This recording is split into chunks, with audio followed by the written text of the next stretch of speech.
जो कहानी मैं अभी आपको सुनाने वाला हूं, ये वाकया लिटरली आपका ईमान हिलाकर रख देगा। जून 2025 में फिलीपींस के शहर नागा सिटी के अंदर 8000 से ज्यादा कैथोलिक्स इबादत में मसरूफ होते हैं। ये basilica of Our Lady of Peñafrancia में अपने मास में मसरूफ होते हैं कि अचानक एक औरत की निगाह आसमान की तरफ पड़ती है और वो ये देखती है कि बादलों के अंदर एक क्रैक ओपन होता है और इस क्रैक से हजरत ईसा अलैहिस्सलाम का ज़हूर होता है। रोशनी इस क्रैक के साथ मौजूद है और हजरत ईसा अलैहिस्सलाम के बाजू खुले होते हैं क्रूसिफिकेशन के निशान की तरह। पहली औरत चिल्लाती है जीसस इज हियर और दूसरी औरत सजदे में गिर जाती है। लोग अपना मोबाइल निकालकर इस इवेंट को रिकॉर्ड करते हैं और देखते ही देखते ये वीडियो इंटरनेट पर 500 मिलियन व्यूज क्रॉस कर जाती है। इंटरनेट पर hashtag Jesus in the sky internet पर ट्रेंड करने लगता है। पर आपको क्या लगता है, ये अपनी नौइयत का वाहिद वाकया है? हरगिज नहीं। बिल्कुल इसी तरह ठीक जुलाई के अंदर अलाबामा के स्काईज के अंदर एक बहुत बड़ी प्रोजेक्शन, एक बहुत बड़ा इमेज नजर आता है और ये इमेज भी किसी और का नहीं, हजरत ईसा अलैहिस्सलाम का होता है। और ये एक दिन नहीं, कई दिनों तक अलाबामा के स्काईज में रहता है और इंटरनेट पर आज भी इसकी वीडियोस मौजूद हैं। पर इसके अलावा भी फरवरी 2025 के अंदर आई विटनेसेस रिपोर्ट करते हैं कि यरूशलेम के बादलों में भी हजरत ईसा अलैहिस्सलाम को देखा गया है। अब ये सब कुछ आपकी निगाहों के सामने हो रहा है, ये सब कुछ इंटरनेट पर मौजूद है और ये सब कुछ क्या सच है? क्या ये हजरत ईसा अलैहिस्सलाम का ज़हूर फौरन होने वाला है या हो चुका है, या ये जो कुछ आपके सामने हो रहा है एक धोखा है, एक फ्रॉड है? कहानी क्या है, आइए समझते हैं।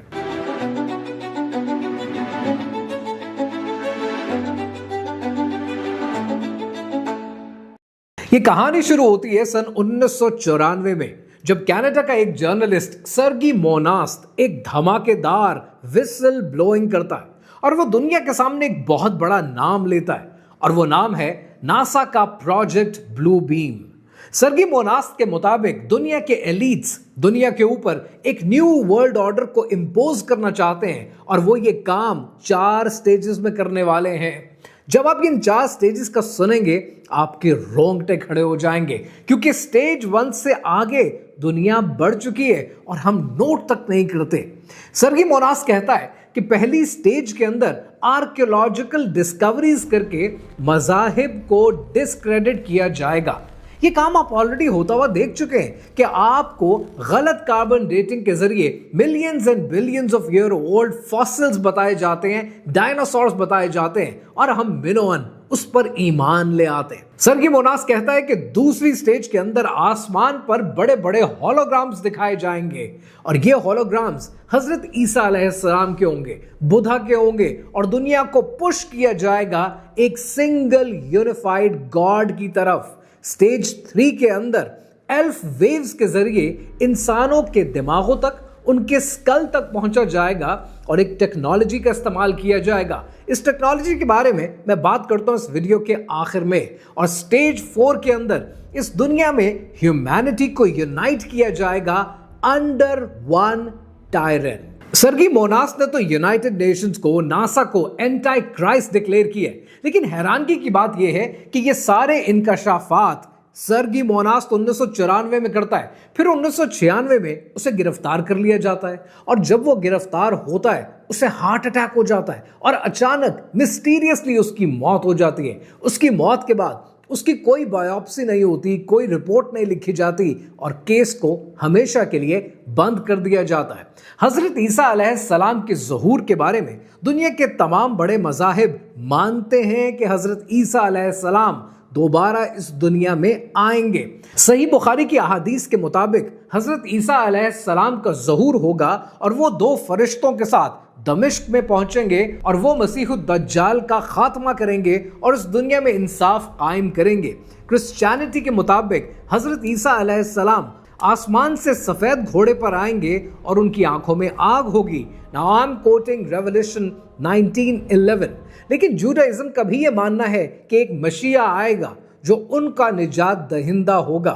हजरत ईसा अलैहिस्सलाम के ज़हूर के बारे में तो किसी को शक नहीं है, लेकिन सवाल यह है कि जहां पर दुनिया के मुख्तलिफ मज़ाहिब हजरत ईसा अलैहिस्सलाम के ज़हूर के बारे में बात करते हैं, वहीं पर दीन इस्लाम दज्जाल की डिसेप्शन पर भी बात करता है कि कैसे इस दुनिया को एक डिसेप्टिव मोड में लाया जाएगा, और आज उस डिसेप्टिव मोड की टेक्नोलॉजी तैयार है।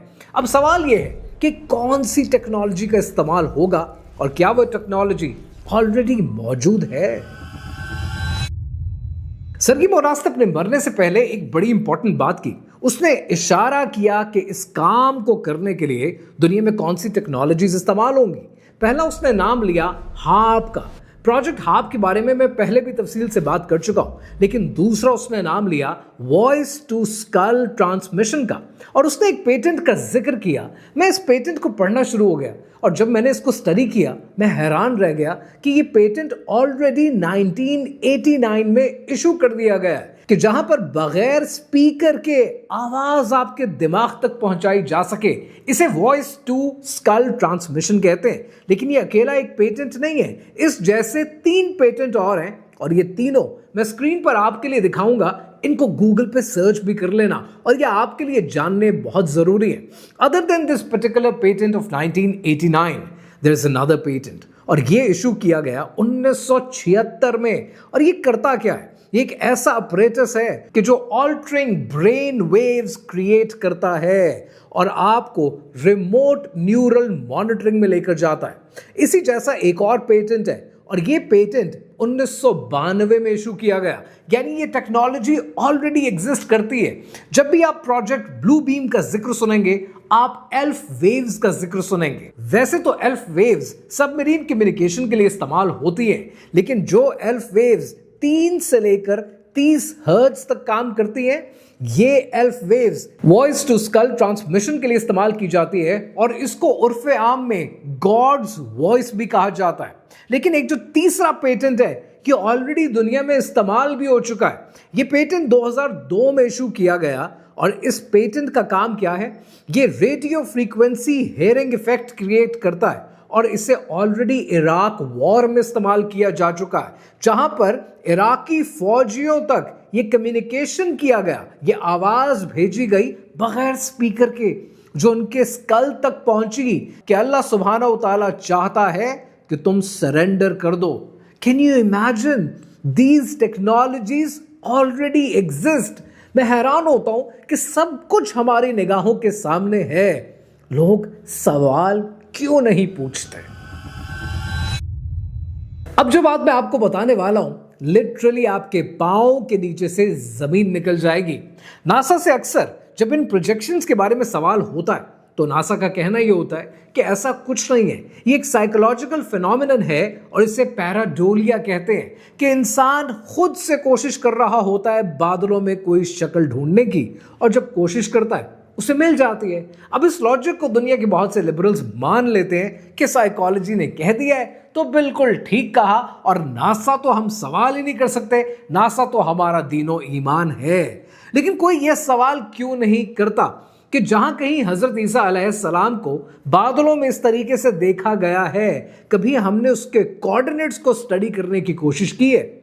आप हैरान हो जाएंगे ये जानकर कि फिलीपींस के शहर नागा सिटी के अंदर जहां 8000 कैथोलिक्स ने आसमान में हजरत ईसा अलैहिस्सलाम को देखा, ये वही कोऑर्डिनेट्स हैं जहां पर चंद महीने पहले एक बहुत बड़ा प्रोजेक्ट किया गया, और ऑलरेडी नागा सिटी के कोऑर्डिनेट्स फॉल करते हैं एशिया के सबसे बड़े ड्रोन कॉरिडोर के अंदर। और इस प्रोजेक्ट के अंदर मेट्रो मैनिला के थ्रू यूएवीज और लाइडर लेजर के जरिए स्काई मैपिंग की गई और प्रिसिजन नेविगेशन की गई।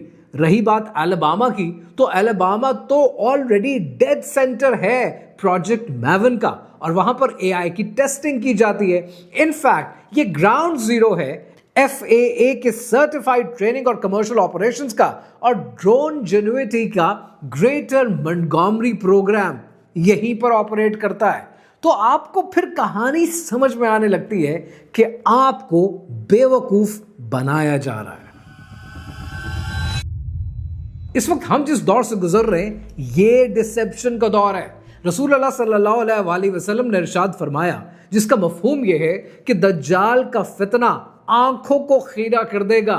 The deception is all around you. What do you have? क्या हम देखते नहीं है? फेक न्यूज है, फेक सेलिब्रिटीज है, फेक फूड है और फेक मनी है। हर तरफ फेक आपको बेचा जा रहा है और इन लोगों का टारगेट आपका पैसा, आपका घर नहीं है। इनका टारगेट आप और आपका खानदान है, क्योंकि उन्हें एक फेक गॉड की तरफ लेकर आना है, दुनिया को एक वन वर्ल्ड रिलीजन देना है और दज्जाल को उस ताकत पर, उस तख्त पर बिठाना है और आपके ईमान को कमजोर करना है, आपके ईमान को खरीदना है। और इस सब को जानकर आपका सवाल करना, आपका रिसर्च करना, आपका चीजों को जानना और आपका आवाज उठाना और सबसे बढ़कर आपका जागना अब जरूरी है।